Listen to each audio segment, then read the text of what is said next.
The blizzard had been raging for 3 days when Katherine Norwood realized she might die in the same cabin where she had buried her husband's memory. The firewood stack had dwindled to nearly nothing. Her fingers had gone numb hours ago despite being wrapped in every scrap of cloth she owned, and the wind screamed through cracks in the walls like the voices of the damned. She huddled beneath 2 quilts and a bearskin, her breath forming white clouds that hung in the air before dissipating into the frigid darkness.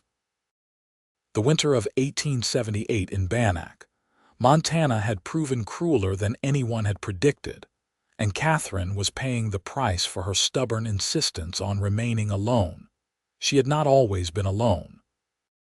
2 years ago, she had been Katherine Miller, a bride of barely 20 years, married to Thomas Norwood, a prospector with dreams bigger than the Montana sky.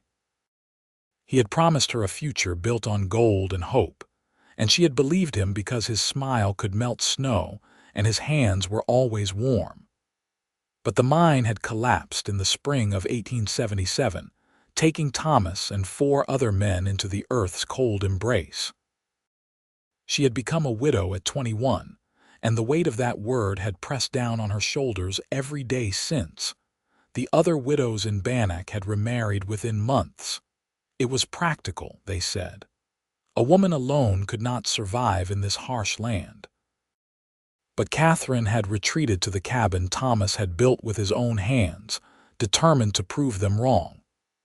She took in mending and laundry, traded preserves for supplies, and kept herself fed through sheer determination, and the garden she had planted behind the cabin. She had made it through one winter alone. She had been confident she could make it through another. Pride, she thought bitterly as another gust of wind rattled the shutters, was a sin for good reason. The last piece of firewood went into the stove 3 hours after dawn on the 4th day. Katherine watched the flames with hollow eyes, knowing that when they died, her chances of survival would die with them. The snow had piled so high against the cabin walls that she could not open the door more than a few inches. She had tried that morning, throwing her full weight against the wood, but the snow had packed solid as stone. The windows were completely buried. She was entombed in her own home. Her thoughts drifted as the cold crept deeper into her bones. She thought of her mother in Philadelphia, who had begged her not to go west with Thomas. She thought of the letters she had written and never sent, too proud to admit that life in Montana was harder than she had ever imagined.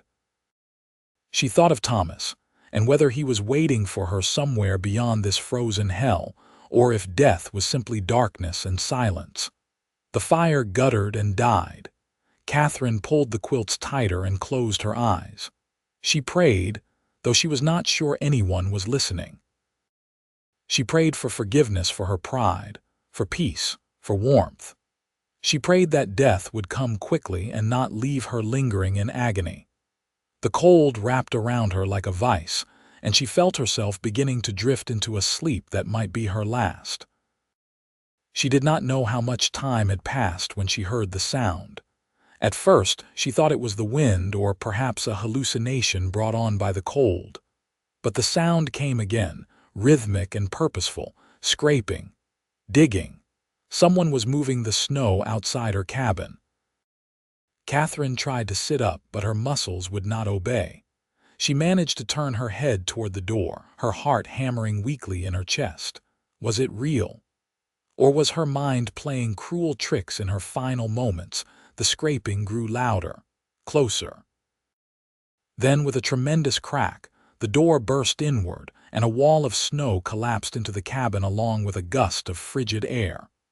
A figure stood silhouetted in the opening, broad-shouldered and solid, covered in snow from head to boots. "Stay," the figure said, his voice rough and commanding. "Do not try to move. I am getting you out of here." Katherine wanted to respond, but her lips would not form words. She watched through half-closed eyes as the man stepped into the cabin, brushing snow from his coat. He was tall, with dark hair that hung to his collar and a face weathered by sun and wind. His eyes were a startling blue-gray, sharp and assessing as they took in the frozen interior of the cabin and Katherine herself, huddled beneath her inadequate covers. "Jesus," he muttered, moving quickly to her side. He stripped off his heavy coat and laid it over her, then began rubbing her hands between his own. His hands were large and warm, calloused from hard work. "How long have you been without fire?" "Hours," Katherine managed to whisper. "Who are you?" "Yates Vance," he said. "I have a ranch about 5 miles north. I was checking on the cattle when I saw your chimney had stopped smoking. When did you last eat something warm?" "Yesterday morning." He cursed under his breath and stood, moving to the stove. He examined the empty wood box, then turned back to her. "I have supplies on my horse. I'm going to get wood and start this fire. Then we are getting you out of here. This cabin will not hold through another night of this storm." "I cannot leave," Katherine protested weakly. "This is my home." "This is a coffin," Yates said bluntly. "And I did not dig through 6 feet of snow to watch you freeze to death out of stubbornness. We can argue about it later when you are not half dead." He disappeared back through the door before she could respond. Katherine lay still, trying to process what was happening. Yates Vance. She knew the name vaguely. He had bought the old Harrison ranch 2 years ago and ran cattle. She had seen him in town a few times, always alone, always focused on his business. He had never spoken to her before. Why had he come now? He returned with an armload of firewood and a leather saddlebag. Within minutes, he had a fire roaring in the stove. The warmth was almost painful against Katherine's frozen skin. Yates pulled a pot from the saddlebag and began melting snow in it, then added coffee grounds and a small cloth bag of something that smelled like dried beef. "This will be ready in a few minutes," he said, not looking at her as he worked. "When was the last time you had water?" "This morning." "I melted snow." "Good." He finally turned to face her, and his expression was grim. "Mrs. Norwood, I am not trying to frighten you, but you need to understand how serious this is. Your fingers and toes could have frostbite. The storm is supposed to continue for at least another day. This cabin has no insulation. Half the chinking has fallen out of the walls and you have no supplies. If you stay here, you will die. That is not an opinion. That is a fact." Katherine met his gaze. There was no pity in his eyes, only a stark honesty that she found strangely comforting. "Where would I go?" "My ranch. The house is stone and timber, built to withstand winters like this. I have enough firewood to last until spring and a root cellar full of supplies. You will stay there until the storm passes and you have recovered. Then if you want to come back here, I will bring you myself." "I do not know you," Katherine said. "No," Yates agreed. "But I know you. Everyone in Bannack knows Thomas Norwood's widow who refused to give up his claim. I respect that. I also respect staying alive." He ladled the hot liquid into a tin cup and brought it to her. "Drink this slowly. It is going to hurt at first." He was right. The first sip felt like fire going down her throat, but the second was easier, and by the third, Katherine could feel warmth beginning to spread through her chest. The broth was salty and rich, and she realized how desperately hungry she was. Yates watched her drink, then moved around the cabin, gathering items with quiet efficiency. He packed her clothes, her husband's Bible, a daguerreotype of her and Thomas on their wedding day. He found her good boots and an extra dress. "We need to leave while there is still daylight," he said. "Can you stand?" Katherine was not sure, but she was determined to try. With Yates's help, she managed to get to her feet, though her legs shook and threatened to give out. He wrapped his coat around her shoulders, then pulled a thick wool blanket from his saddlebag and draped it over that. "My horse is just outside," he said. "I am going to carry you. Do not argue." Katherine was too weak to argue even if she had wanted to. Yates lifted her as though she weighed nothing, cradling her against his chest as he carried her out into the blinding white world beyond the cabin door. The wind hit her like a physical blow, stealing her breath. She buried her face against Yates's shoulder, feeling the solid strength of him, the steady beat of his heart. A large bay horse stood patiently in the snow, its head lowered against the wind. Yates lifted Katherine into the saddle, then swung up behind her. He wrapped one arm securely around her waist and took the reins with the other. "Hold on," he said close to her ear. "We are going to move fast." The ride was a blur of white and cold and the rhythmic movement of the horse beneath them. Katherine drifted in and out of awareness, held secure by Yates's arm. She could feel the heat of his body through the layers of clothing, an anchor in the storm. Time lost meaning. She did not know if they rode for minutes or hours. When the horse finally stopped, Katherine forced her eyes open and saw a large stone house rising out of the snow like a fortress. Smoke poured from two chimneys. Lamplight glowed in the windows. It looked like salvation. Yates dismounted and lifted Katherine down, then half-carried her to the door. Inside, the warmth was overwhelming. Katherine gasped, and her vision blurred. She heard Yates calling for someone named Charlie, then felt herself being carried again, this time up a flight of stairs. He laid her on a bed in a room with a fire already burning in the hearth. The bed was soft, covered in thick quilts. Katherine wanted to weep from the sheer comfort of it. "I am going to tend to my horse," Yates said. "Charlie will bring you hot water and clean clothes. Get out of those wet things and get warm. I will check on you when I come back inside." He left before Katherine could thank him.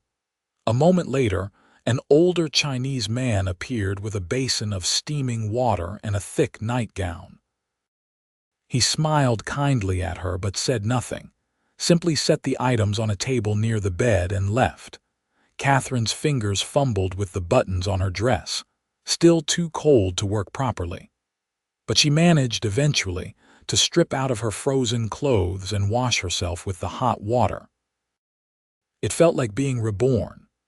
She pulled on the nightgown, which was far too large and clearly belonged to Yates, then climbed beneath the quilts.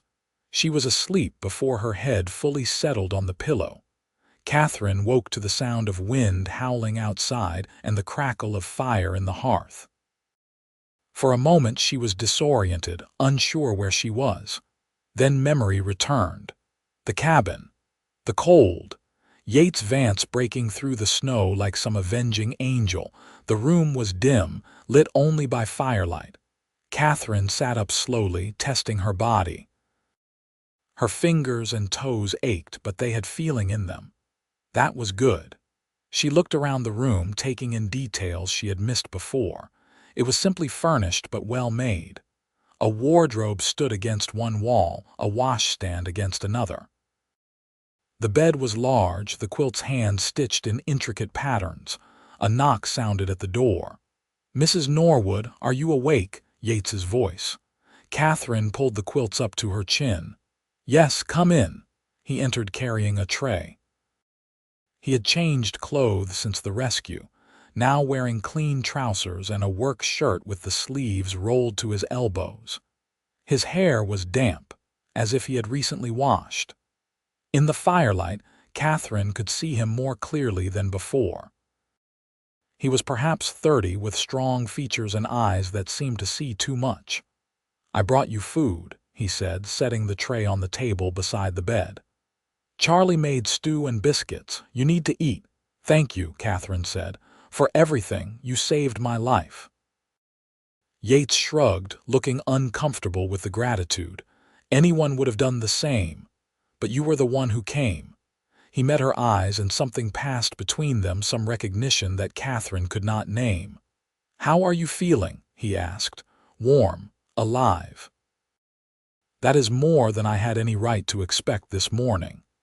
"Let me see your hands." Katherine hesitated, then extended her hands from beneath the quilts. Yates sat on the edge of the bed and examined them carefully, turning them over, pressing gently on her fingertips. His touch was surprisingly gentle for someone with such calloused hands. "No frostbite," he said. "You were lucky. Another few hours and it would have been a different story. How long can the storm last? Hard to say. Could be another day, could be 3. We are prepared for it either way." He stood. "You should eat and then rest more. Your body has been through an ordeal." "Mr. Vance," Katherine said. "Why did you come looking for me?" He paused at the door, his back to her. "I told you, I saw your chimney had stopped smoking. But why were you looking at my chimney at all?" "My cabin is not on the way to anything." Yates turned to face her, and in his eyes Katherine saw something that made her breath catch. "I check on you," he said quietly. "During the bad weather, I make sure your chimney is smoking, that there are tracks in the snow around your cabin. I have done it since last winter." "Why?" "Because no one else does." He said it simply as fact. "Eat your stew, Mrs. Norwood. We can talk more when you are stronger." He left, closing the door softly behind him. Katherine stared at the closed door for a long moment, her heart beating faster than it had any right to. Yates Vance had been watching over her for a year.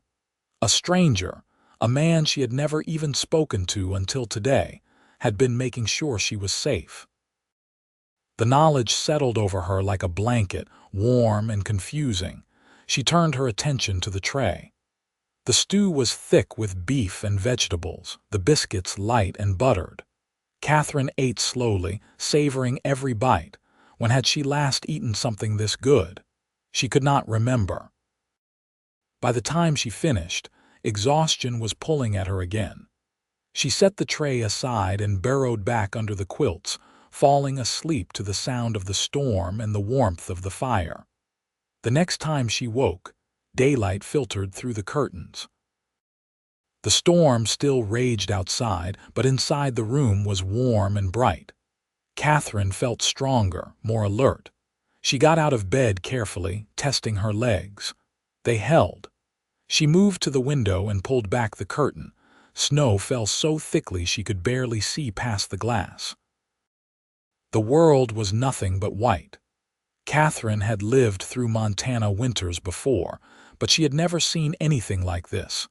If Yates had not come for her when he did, she would certainly be dead now. Another knock at the door. This time it was Charlie, carrying a stack of clean clothes. He bowed slightly and set them on the bed, then pointed to himself and said, "Charlie," then pointed to the clothes and made a gesture that Katherine interpreted as offering them to her. "Thank you, Charlie," she said. He smiled and left. Katherine examined the clothes. A simple brown dress that looked about her size, undergarments, wool stockings, and a knitted shawl. She dressed quickly, grateful to have something proper to wear. The dress was a bit loose, but it would do. She made her way downstairs, following the scent of coffee and bacon. The house was larger than she had realized, with a spacious main room dominated by a stone fireplace that could have fit a whole cow on the spit. The furniture was solid and well made, the floors polished wood. Everything spoke of care and permanence. Yates stood at the stove, cooking. He turned when he heard her on the stairs and his eyebrows rose. "You should be resting."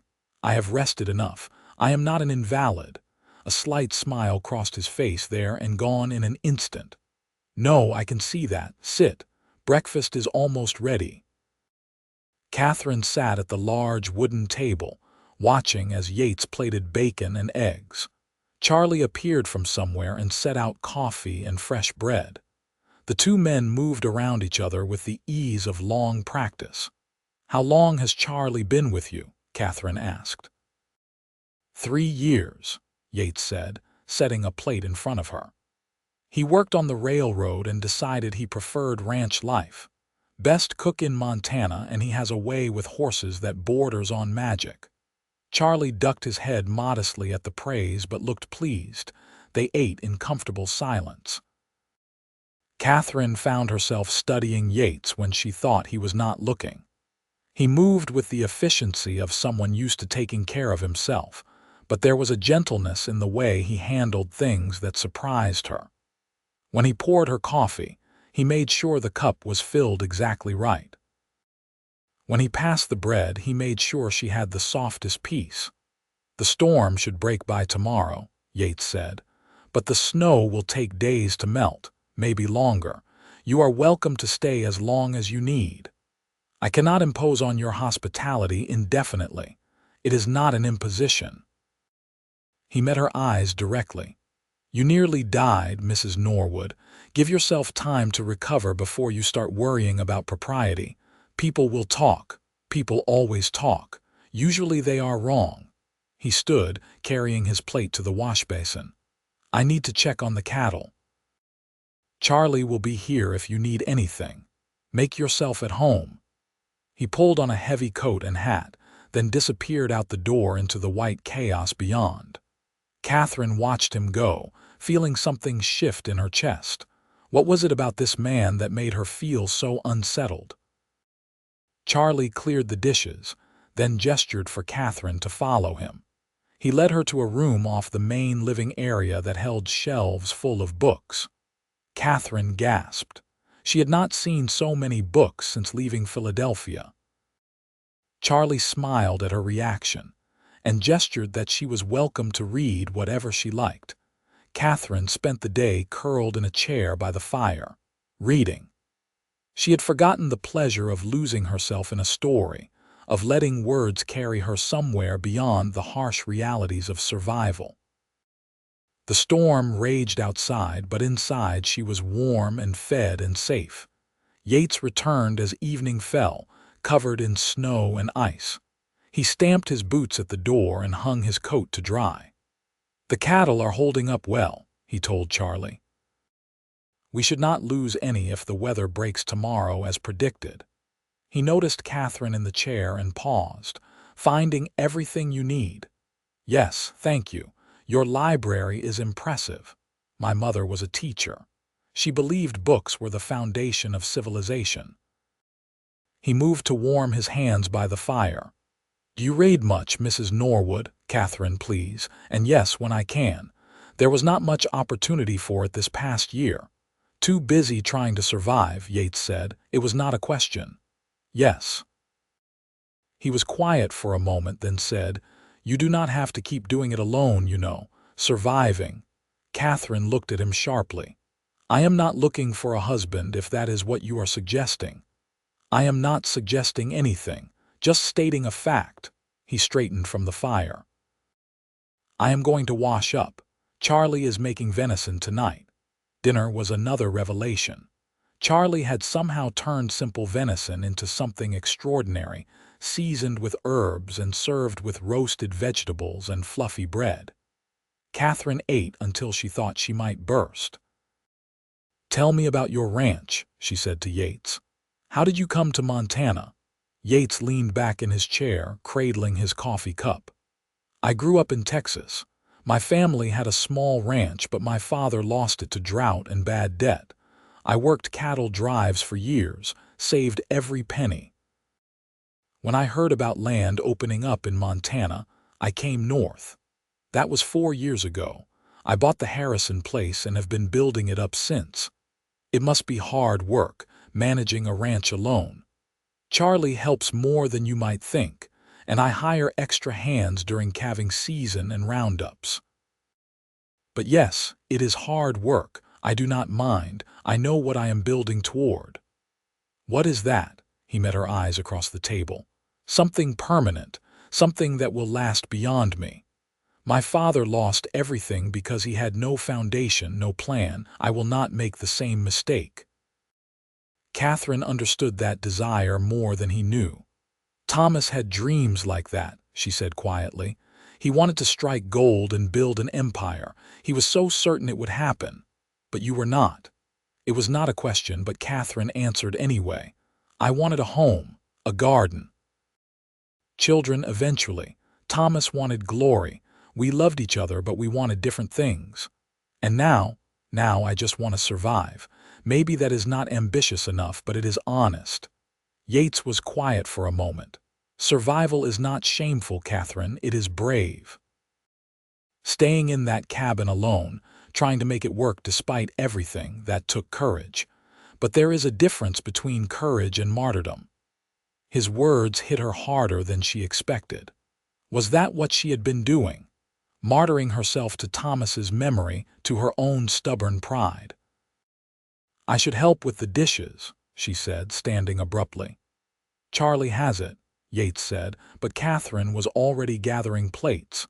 She and Charlie worked side by side at the washbasin, falling into an easy rhythm. When they finished, Charlie excused himself to his quarters, leaving Katherine and Yates alone by the fire. "I should retire," Katherine said, though she found herself reluctant to leave the warmth of the main room. "Wait," Yates said. He went to a cabinet and pulled out a bottle of whiskey and 2 glasses. "One drink, to celebrate you being alive." Katherine hesitated, then nodded. She was alive against all odds. That was worth celebrating. Yates poured 2 generous measures and handed her one. They sat in chairs facing the fire, the flames casting dancing shadows on the walls. "To second chances," Yates said, raising his glass. "To second chances," Katherine echoed. The whiskey burned pleasantly, spreading warmth through her chest. They sat in comfortable silence, watching the fire. Outside, the wind was already beginning to ease. The storm was breaking. "Can I ask you something?" Katherine said. "Of course. Why have you never married? A man with a ranch like this, surely you could have your pick of women in Bannack." Yates smiled slightly. "I have been asked that before. The truth is, I have not met anyone who wanted the life I am building. Most women want comfort and society. I can offer comfort eventually, but society is in short supply out here. I need someone who does not mind the isolation, who can handle the hard work and the long winters. Someone strong." "You will find her," Katherine said softly. Yates looked at her, and the intensity in his eyes made her breath catch. "Maybe I already have." The words hung in the air between them. Katherine's heart hammered in her chest. "Mr. Vance, Yates, please." "Yates," she corrected. "I am still mourning my husband. Are you? Or are you mourning the life you thought you would have?" He leaned forward, his elbows on his knees. "I am not asking you to forget Thomas Norwood. I am not asking you for anything, Katherine. I am just telling you what I see. I see a woman who is strong and brave and stubborn as hell. A woman who can handle hard winters and isolation. A woman who wants a home and a garden and something real. I see exactly what I have been looking for." "You do not know me," Katherine whispered. "I know enough. I know you stayed in that cabin alone for a year because you made a promise to yourself. I know you would have frozen to death rather than ask for help. I know you are sitting here now, already thinking about going back to that cabin as soon as the snow melts, even though we both know it is a death sentence." He paused. "I know you deserve better than dying alone for the sake of pride." Tears stung Katherine's eyes. "What are you asking me?" "Right now, nothing. I am asking you to stay here until you are fully recovered. I am asking you to think about what you really want, not what you think you owe to a dead man's memory. Beyond that, I am asking you to give me a chance to show you what life could be like. No promises, no obligations. Just a chance." Katherine looked into the fire, her mind spinning. Everything Yates said made a terrible kind of sense. She had been holding on to Thomas's memory so tightly that she had forgotten to live. She had been so determined to prove she could survive alone that she had nearly killed herself in the process. But the thought of opening her heart again, of risking the kind of pain she had felt when Thomas died, terrified her. "I need time," she said finally. "You have it, as much as you need." Yates stood. "Get some rest, Katherine. Tomorrow we can start figuring out what comes next." He left her by the fire, and Katherine sat alone with her thoughts. Outside, the storm was dying. Inside, something new and fragile was beginning to bloom. The next morning dawned clear and brilliant, the world transformed into a sparkling wonderland of white. Katherine woke to sunlight streaming through her window and the sound of Yates and Charlie moving around downstairs. She dressed quickly and went down to find both men preparing to go outside. "Morning," Yates said. "We need to dig out the barn and check on the horses. You can come if you want, but it is cold." "I would like to help," Katherine said. Yates looked surprised but pleased. "All right, bundle up." They spent the morning shoveling snow, breaking ice on water troughs, and hauling hay to the cattle. Katherine worked alongside the men, grateful for something to do with her hands. The physical labor felt good after days of being trapped inside. She had forgotten how much she enjoyed working outside, feeling the sun on her face and the stretch of her muscles. Yates watched her as they worked, and Katherine was aware of his gaze in a way that made her skin tingle. He did not hover or try to take her shovel away. He treated her as an equal, and she appreciated that more than she could say. By midday, they had cleared a path to the barn and tended all the animals. They went inside for a warm meal, peeling off layers of wet clothes. Charlie had hot soup waiting and they ate ravenously. "The roads will be impassable for at least a few more days," Yates said. "But after that, we can ride into town if you want. Let people know you are all right." "They probably think I am dead," Katherine said. "Probably. Mrs. Henshaw will have a fit when she sees you alive." There was amusement in his voice. Katherine laughed despite herself. Mrs. Henshaw was the town's most notorious gossip. "She will have even more of a fit when she finds out I have been staying here with you." "Let her. Her opinion does not pay my bills or keep my cattle fed." "You really do not care what people think, do you?" "Not particularly. Life is too short to live for other people's approval." He paused. "Does it bother you? What people might say?" Katherine considered the question honestly. A year ago it would have. She had cared desperately about maintaining her reputation, about being seen as a proper widow. But now, after nearly dying alone in a frozen cabin, those concerns seemed absurd. "No," she said. "Not anymore." Yates smiled and it transformed his face. "Good." The days that followed fell into a comfortable rhythm. Katherine helped with the daily chores, learning the routines of the ranch. Yates taught her how to check the cattle for signs of illness, how to repair tack, how to read the weather in the clouds. In the evenings, they sat by the fire and talked, sharing stories of their lives before Montana. Katherine learned that Yates had 2 younger sisters back in Texas, both married now with families of their own. He sent them money when he could and wrote letters every month. He had served briefly in the cavalry after the war, tracking rustlers along the border. He played harmonica, but only when he thought no one was listening. She told him about growing up in Philadelphia, the daughter of a shopkeeper. About her mother's disappointment when she chose to marry a prospector and go west. About the letters she had stopped writing when she became too ashamed to admit how hard her life had become. "You should write to her," Yates said one evening. "Tell her you are all right. She must worry." "I do not know what to say. I have been gone for 3 years and barely wrote. She probably thinks I am dead. Tell her the truth. That life has been hard, but you are surviving, that you have found friends, that you think of her." He paused. "Tell her you are not alone anymore." Katherine looked at him, her heart squeezing. "Am I not alone anymore?" "Not if you do not want to be." That night, Katherine lay in bed and thought about the future. For the first time since Thomas died, she could imagine one. She could see herself here on this ranch, working beside Yates, building something real and lasting. The thought should have terrified her, but instead it filled her with a tentative hope. A week after the storm, the roads were finally clear enough to travel. Yates saddled 2 horses and he and Katherine rode into Bannack together. The town was abuzz with activity, everyone emerging after the long days of being snowed in.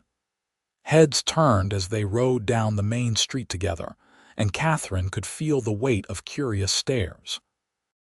They stopped first at the general store to pick up supplies. Mrs. Henshaw nearly fainted when she saw Katherine walk through the door. "Mrs. Norwood, we thought you were dead. Your cabin was completely buried and no one could get to you. We were going to send men to dig you out once the weather cleared, but Mr. Vance said he had already taken care of it." Her eyes darted between Katherine and Yates with barely concealed speculation. "You have been staying at his ranch, I understand." "Yes," Katherine said calmly. "Mr. Vance saved my life. I would have frozen to death if he had not come when he did." "How fortunate," Mrs. Henshaw said, her tone suggesting she found it anything but. "And now you are back in town, I suppose you will be returning to your cabin." "Eventually," Katherine said. "Once it is repaired and stocked properly for the rest of the winter." "I see." Mrs. Henshaw pursed her lips. "Well, I am sure the Ladies' Aid Society would be happy to help you get settled again. A woman alone should not be so isolated." "I will keep that in mind," Katherine said, though they both knew she had no intention of accepting help from the Aid Society. They finished their shopping and left the store, loading the supplies onto the horses. Yates had been quiet during the exchange, but now he said, "You handled that well." "I have had practice with busybodies," Katherine said. "Philadelphia has its share." They rode back to the ranch as the sun began to set, painting the snow-covered landscape in shades of pink and gold. Katherine felt a sense of peace settle over her. This place, this life, it felt right in a way that her cabin never had. That evening, after Charlie had gone to bed, Yates and Katherine sat by the fire again. It had become their ritual, these quiet hours together. "I have been thinking," Katherine said, "about my cabin, and I do not want to go back to it, not to live." She looked at him. "You were right. It was never a home. It was a monument to a dream that died with Thomas. I have been trying to keep that dream alive, but it is killing me." Yates was very still. "What do you want instead?" Katherine took a deep breath. "I want what you offered. A chance. I want to see what this could be between us. I want to help build something real and lasting. I want to stop just surviving and start living again." "Katherine," Yates said, and there was something raw in his voice. He reached for her hand and she let him take it. His fingers were warm and strong, closing around hers. "You are sure?" "I am terrified," she admitted. "But yes, I am sure. I do not know what the future holds, but I know I do not want to face it alone anymore." Yates stood and pulled her to her feet, then cupped her face in his hands. "I am going to kiss you now," he said. "If you do not want me to, tell me." Katherine's answer was to rise on her toes and press her lips to his. The kiss was gentle at first, tentative, a question and an answer. Then Yates's arms came around her, pulling her close, and the kiss deepened into something more.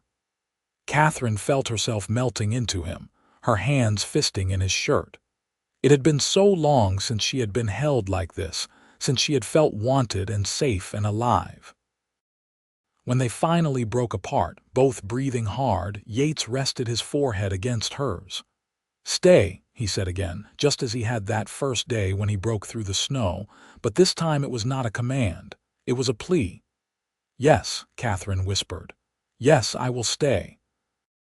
The winter gradually gave way to spring, and Katherine's life transformed in ways she never could have imagined. She wrote to her mother, a long letter explaining everything that had happened. To her surprise and relief, her mother wrote back within weeks, expressing joy that Katherine was alive and cautious approval of Yates based on Katherine's descriptions of him. The cabin was sold to a young couple who had just arrived in Bannack. Katherine kept only a few items: Thomas's Bible, their wedding photograph, and the quilts his mother had made. Everything else belonged to another life, one she was ready to leave behind.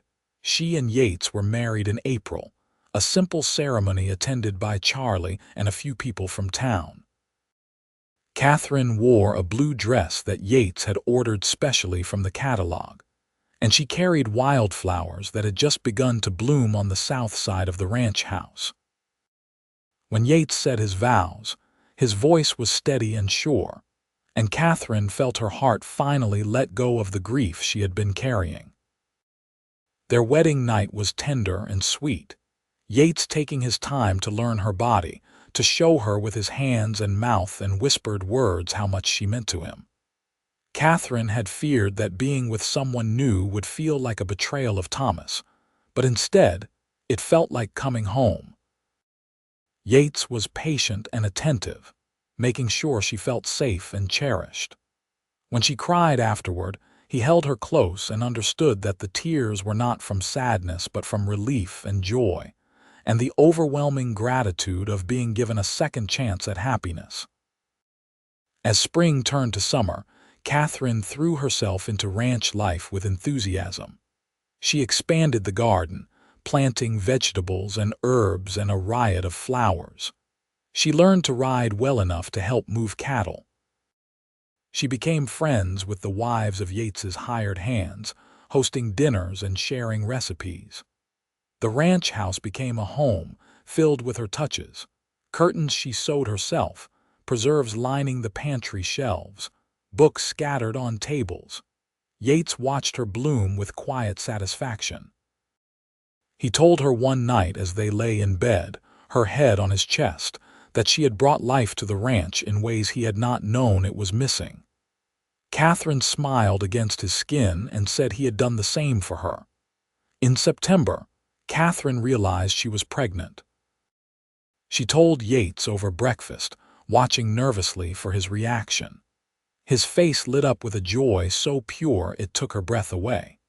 He came around the table and lifted her into his arms, spinning her around until she laughed and begged him to put her down. "We are going to have a baby," he said, wonder in his voice. "We are," Katherine confirmed. "Are you happy?" Happy does not begin to cover it. He kissed her soundly. "You have given me everything, Katherine, everything I ever wanted and more than I knew to ask for." The pregnancy was relatively easy, though Katherine was exhausted in the early months. Yates fussed over her endlessly, trying to prevent her from doing any heavy work. Katherine tolerated his concern with amused patience, continuing to do most of her normal chores until she became too large to move comfortably. In the long winter evenings, Yates built a cradle from oak, sanding it smooth and carving a pattern of wildflowers into the headboard. Katherine sewed tiny clothes and blankets, her hands gentle on the soft fabric. They talked about names, about the future, about what kind of parents they wanted to be.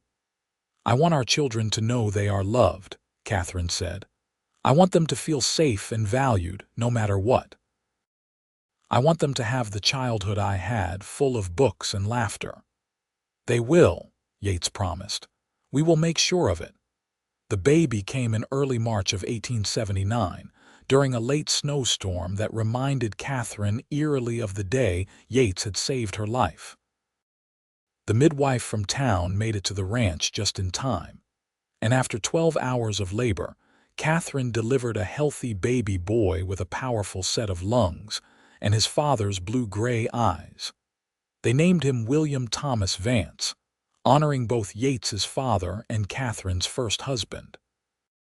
Yates held his son with shaking hands, tears streaming down his face, and Katherine felt her heart swell with love so intense it was almost painful.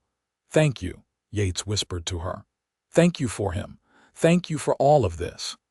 "Thank you for finding me," Katherine said.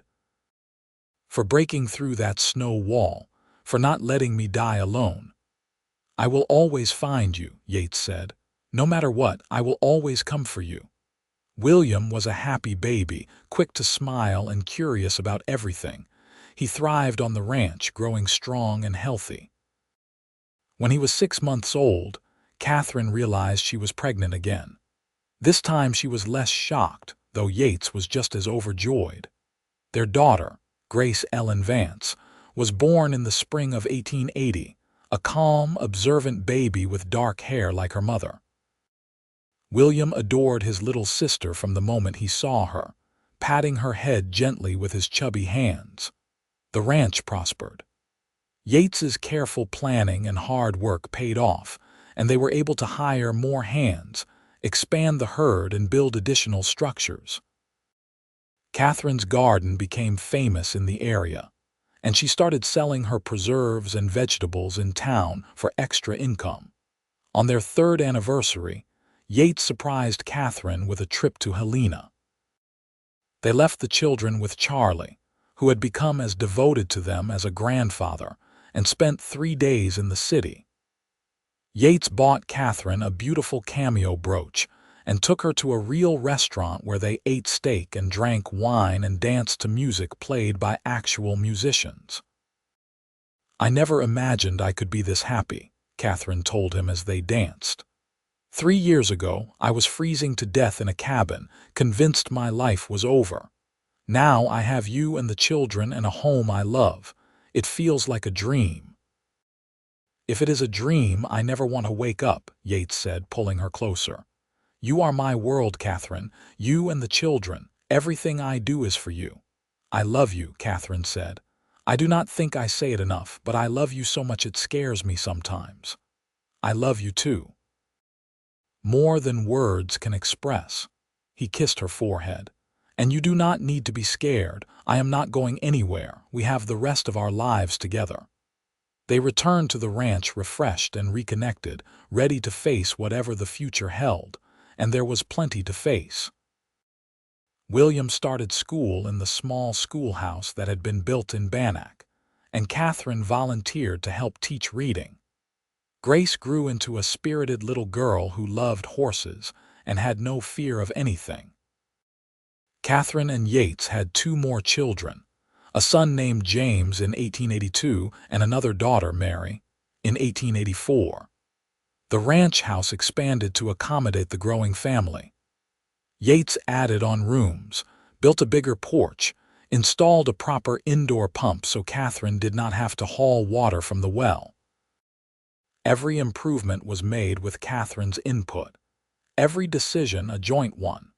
Charlie became an essential part of the family, teaching the children to speak basic Chinese and telling them stories of his homeland. He remained with them until he passed away peacefully in his sleep in 1889, at the age of 73. They buried him on a hill overlooking the ranch, and the children placed wildflowers on his grave every spring. As the years passed, Katherine and Yates grew older together, their love deepening with time. The challenges of ranch life never disappeared. There were harsh winters and drought years, cattle diseases and injured animals, the endless work that never seemed to be done. But they faced it all together, partners in every sense of the word. Katherine's mother came to visit when William was 10, making the long journey from Philadelphia to meet her grandchildren. She stayed for 3 months, and when she left, she told Katherine that she was proud of her, that she had built a good life and raised fine children. The words meant more to Katherine than any treasure.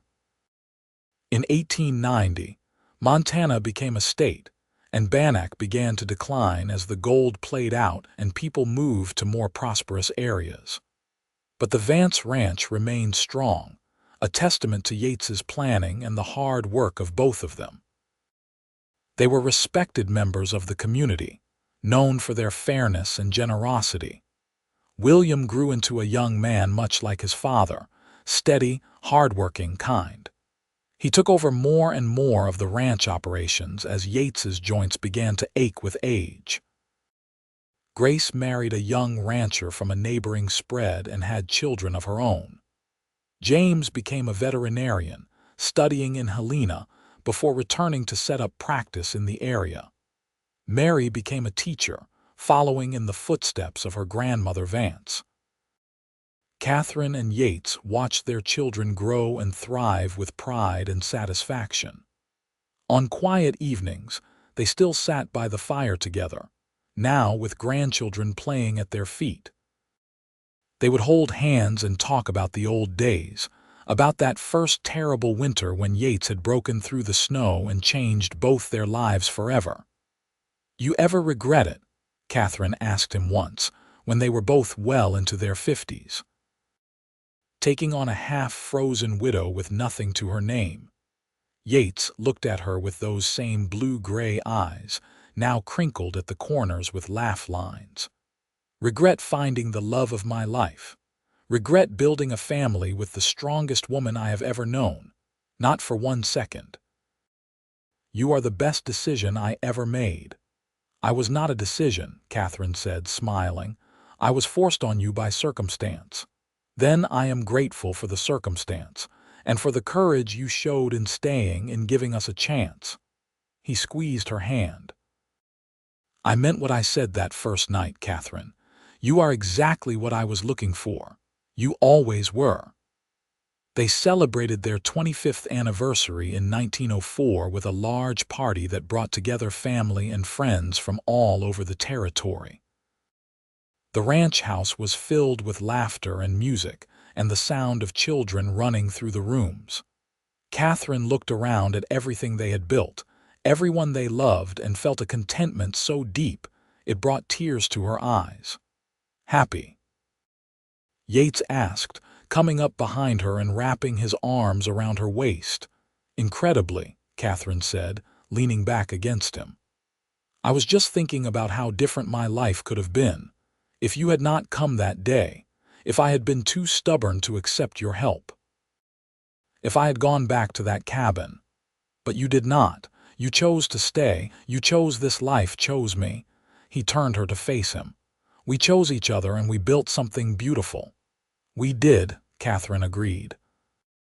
She reached up to touch his face, the face she knew as well as her own, the face she had loved for a quarter of a century.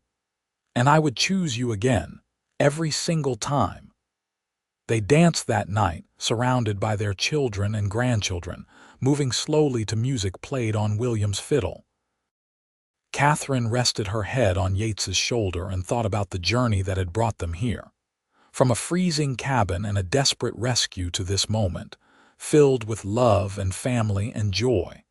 It had not always been easy, but it had always been worth it. The years continued to pass. There were sorrows along the way. Katherine's mother passed away in 1906, and Yates lost one of his sisters to influenza in 1908. They mourned together, finding comfort in each other as they always had. But there was also joy. More grandchildren, the continued success of the ranch, the satisfaction of watching their legacy grow. In the spring of 1914, Katherine was 64 years old and Yates was 66. They were both still active, though they had turned over most of the ranch work to William and his sons. They spent their days tending Katherine's garden, which had only grown more impressive over the years, reading together, and spoiling their grandchildren. One morning in May, Yates woke Katherine before dawn. "Come with me," he said. "I want to show you something." Curious, Katherine dressed and followed him outside. The sky was just beginning to lighten, streaked with pink and gold. Yates led her to the hill where they had buried Charlie all those years ago, and they stood together watching the sun rise over the ranch. "I come up here sometimes," Yates said quietly, "when I want to think, and I look at everything we have built and I marvel at it.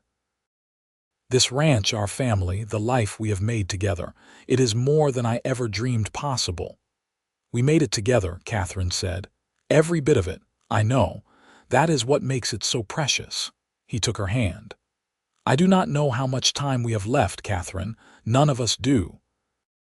But I want you to know that every single day with you has been a gift. You saved me just as surely as I saved you that day in the snow. You gave my life meaning and purpose and more love than any man deserves." Katherine felt tears prick her eyes. "You are not allowed to make me cry this early in the morning," she scolded gently. "Sorry," he smiled. "I just needed to say it. I love you, Katherine Vance. I have loved you from the moment I saw you huddled in those quilts, too stubborn to die, and I will love you until my last breath and beyond." "I love you too," Katherine said. "My rescuer, my partner, my love." They stood together on the hill, watching the sun paint the world gold, and Katherine felt a profound gratitude for the life they had shared. She thought of the frightened, frozen widow she had been, and the woman she had become, strong, loved, surrounded by family, filled with purpose. Yates had not just saved her life that day he broke through the snow. He had given her a reason to live, a future to build, a love that transformed everything, and she had given him the same in return. They had saved each other, built a life together from nothing but determination and love and hope. As they walked back down the hill toward the ranch house, where smoke was already rising from the chimney and grandchildren would soon be tumbling out of bed, Katherine squeezed Yates's hand. He looked at her and smiled, that same smile that still made her heart skip after all these years. Whatever the future held, they would face it together just as they always had. And that, Katherine thought, was all anyone could ask for. A hand to hold, a love that endured, and the certainty that no matter what storms came, they would weather them side by side. The ranch continued to thrive under William's capable management, and Katherine and Yates settled into a comfortable rhythm of retirement. They were blessed with 16 grandchildren by 1920, each one cherished and loved. Katherine taught them all to read and garden, while Yates taught them about horses and cattle and the importance of hard work. In the evenings, they still sat by the fire, though now they moved more slowly and their joints ached with the cold. But the warmth between them never dimmed. They talked about everything and nothing, comfortable in the silence or in conversation. Two souls so intertwined that sometimes they did not need words at all. Yates's health began to fail in the winter of 1923. He developed a persistent cough that would not go away, and though he tried to hide it, Katherine saw the way he tired more easily, the way he struggled for breath. She insisted he see the doctor, who delivered news they had both been dreading. His lungs were damaged, likely from years of working in all weather, and there was nothing to be done except make him comfortable. Katherine refused to accept that at first. She tried every remedy she knew, every tonic and tea and treatment. But eventually, even her stubbornness had to bend to reality. Yates was dying, and all she could do was be with him. They moved his bed downstairs so he would not have to manage the stairs, setting it up near the fireplace he loved. The children and grandchildren came to visit, saying their goodbyes, though everyone pretended it was just a visit. Yates bore it all with grace and humor, telling stories and dispensing wisdom and making sure everyone knew how much he loved them. On a cold night in February, with snow falling softly outside and the fire burning low, Yates asked to speak to Katherine alone. She sent everyone out and settled into the chair beside his bed, taking his hand. "I am not afraid," he told her. "I have lived a good life, a full life. I have no regrets." "I am afraid," Katherine admitted. "I do not know how to be without you. You will figure it out. You are the strongest person I know," he smiled weakly. "Besides, I will not be far. I will be in the garden with you every spring, in the sound of the wind through the pines, in the faces of our grandchildren. You will never really be without me." "It is not the same," Katherine whispered. "No," Yates agreed. "But it is what we have, and we have been so blessed, Katherine. We have had 36 years together. We have built a family, a legacy. We have loved each other well. Not everyone gets that, I know." Tears streamed down Katherine's face. "I just wish we had more time." "We always wish that, but the time we had was enough. It was perfect." He squeezed her hand with what little strength he had left. "Promise me something, anything." Promise me you will keep living, not just surviving, but really living. Enjoy the garden, play with the grandchildren, read your books. Do not spend your remaining years just waiting to join me. Live, Katherine, for both of us. I promise, she said, though the words nearly choked her. Good. He closed his eyes, his breathing labored. I love you, my beautiful, stubborn, fierce Katherine. You are the best thing that ever happened to me. I love you, Katherine said. I will love you forever. Yates Vance died peacefully just before dawn, with Katherine's hand in his and the sound of her voice reading his favorite passages from their books. He simply stopped breathing, his face relaxing into peace. Katherine sat with him for a long time, holding his hand, memorizing every detail of his face, saying goodbye to the man who had saved her and loved her and built a life with her. The funeral was attended by everyone in the area. Yates had been respected and liked, known for his fairness and integrity. They buried him on the hill next to Charlie, overlooking the ranch he had built. Katherine placed wildflowers on his grave, the same kind she had carried at their wedding. The months after Yates's death were the hardest of Katherine's life. She moved through her days mechanically, tending the garden and playing with the grandchildren because she had promised, but feeling as though part of herself was missing. She was 73 years old, and she had lost the love of her life. But slowly, painfully, she began to heal. She found comfort in the family around her, in the ranch that stood as testament to everything she and Yates had built together. She wrote down their story, wanting future generations to know how it had all begun. With a blizzard and a rescue and two lonely people who found each other against all odds, William took excellent care of her, as did all the children. They made sure she was never alone unless she wanted to be, that she had everything she needed. The grandchildren visited often, filling the house with noise and laughter and life. Katherine lived for another 7 years after Yates died, dying peacefully in her sleep in the spring of 1930 at the age of 80. They buried her next to Yates on the hill, and the entire family gathered to celebrate her life and mourn her passing. The ranch stayed in the Vance family for generations, each one adding their own touches but maintaining the foundation that Yates and Katherine had built.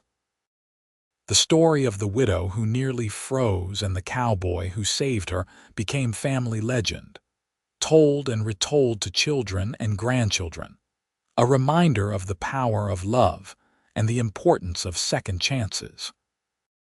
And on the hill overlooking the ranch, 2 graves stood side by side, marked with simple headstones. The wildflowers that Katherine had loved grew thick around them every spring, as if the earth itself remembered and honored the love story that had begun with a blizzard and a desperate rescue and 3 words: "Stay with me." Katherine Vance had been given a second chance at life and love, and she had seized it with both hands. She had built a legacy of family and love that endured long after she was gone. And in the end, that was all anyone could hope for: to be remembered, to have mattered, to have loved and been loved in return. The widow who had frozen alone in her cabin had found warmth and love and a future she never could have imagined. The cowboy who broke through her snow wall had found the partner he had been searching for. Together, they had created something beautiful and lasting, a love story for the ages, proof that even in the harshest circumstances, hope and love could survive and flourish. Their story ended, but their legacy lived on in the children and grandchildren and great-grandchildren who carried their blood and their values. The ranch stood strong, a testament to what 2 determined people could build when they worked together. And every spring, when the wildflowers bloomed on the hill, it was as if Katherine and Yates were there again, young and in love, dancing in the firelight, grateful for every moment they had been given. It was a good ending to a story that had begun with such desperation and fear. It was proof that sometimes the darkest moments lead to the brightest futures. That sometimes the person who saves your life becomes the person who gives it meaning. Katherine and Yates Vance had found each other in a blizzard and built a life that mattered. And their love endured beyond death, living on in the hearts of everyone who knew their story. And that, in the end, was the greatest legacy of all.